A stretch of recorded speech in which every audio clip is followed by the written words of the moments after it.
Maybe the things that I would mention is that not all users or departments are created equal, and therefore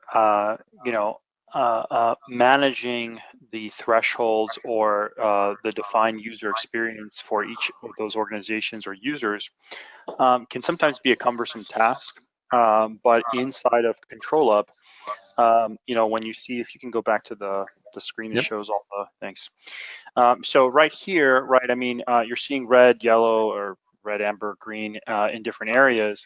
And to some people that could be, that's defined a certain way, and then for others it can be a different way.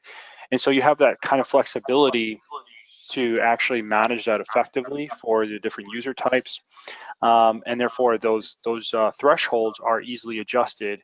And they actually leverage your tree view on the left-hand side. And these can be a logical representation, it could be physical representation, whatever you'd like them to be.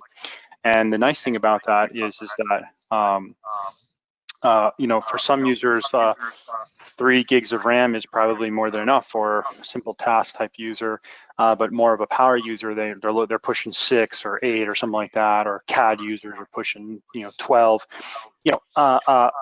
Why have the entire board lit up like a red Christmas tree if for whatever reason some actually needed to be need to be adjusted? You can do that, and I think that's part of the important thing to do. When you're implementing a tool like this. Otherwise, the out of the box is good, but it's designed for a certain type of user. It's not fun for everybody. And when you're thinking about UX, just recognize that that's something that's important to understand the individual users and use cases. Yeah, and log-on duration is one of those that there might be users that they have a profile that requires them to be load specific apps during the load time, and you understand that yes, it could be better, but for their use case that is the norm, right?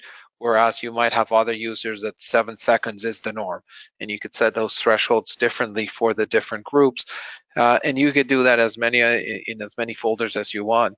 And ControlUp is really easy to do that. And when you make a change in any of the folders, and let me just bring it up, we'll leave the breadcrumbs throughout. So when you make a change in the memory, for example, as you were mentioning, you'll see that there's a breadcrumb there on the Citrix Zen Desktop folder. If I go to the Zen app, that same measurement is at the default. Because for the Zen apps, the value is different than for my Zen Desktop.